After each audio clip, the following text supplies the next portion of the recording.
Hi, I'm Ben Chesson from UKTI in Tokyo. We're here to help UK companies to successfully find business in Japan. I've got with me today Jeff Bloom from Synchro Arts, very innovative British company, and Jeff has kindly agreed to answer some questions for us. Thank you, Jeff.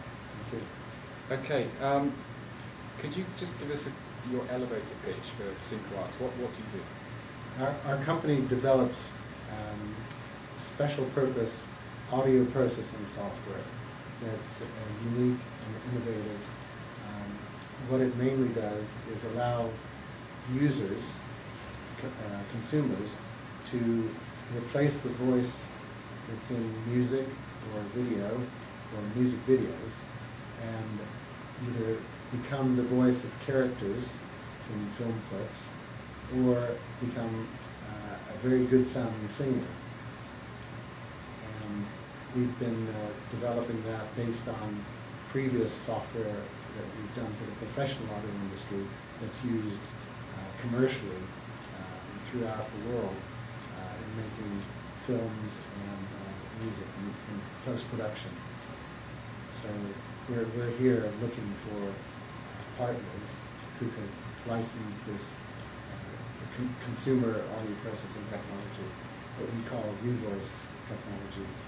And why did you decide to come to Japan?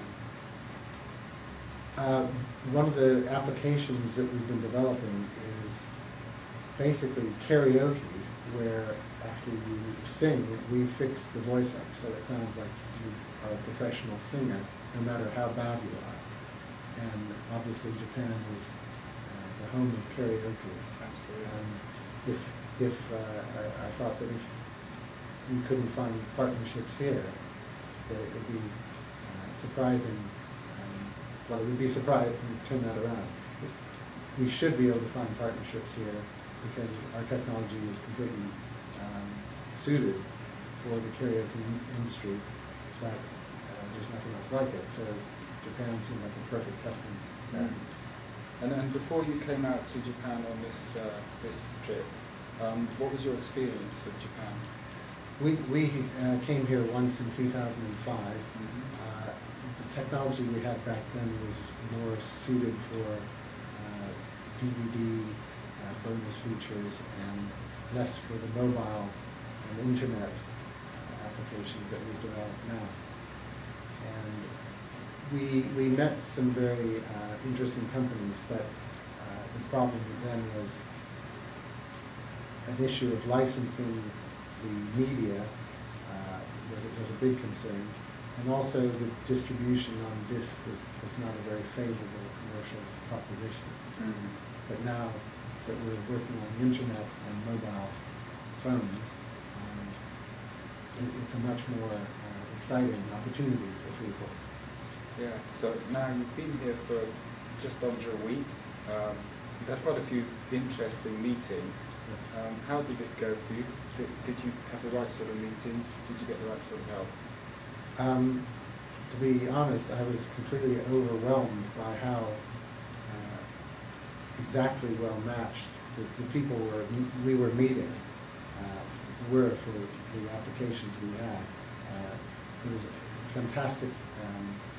The companies were fantastic. The level of the people we were meeting were fantastic. They were very receptive, very kind, and they had been prepared and briefed by your colleagues to a level that frankly astonished me. And also the assistance we got going through all the meetings and everything else has just been unsurpassed in my experience. Great. Well, I mean, obviously we'll follow up on that and make sure you get the full information on what else was said in those meetings. What are you going to do next? So you go back to the UK end of this week. What happens next for you with your approach to Japan, do you think? Well, just about every company that we met has told us they wanted to talk about the technology to their colleagues internally, and we will be sending them information so that they can access the technology from Japan and then answer any questions that they have as a result. and hopefully follow that up with more meetings and more technical information and more commercial information to strike up partnerships. Yeah, it's a great approach. Final question.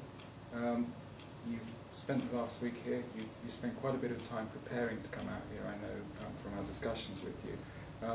What advice would you give to another company from the UK thinking about doing trade with Japan?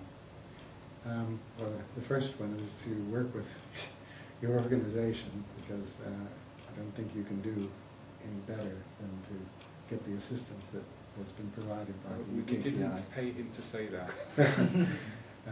You will. No, it's been phenomenal.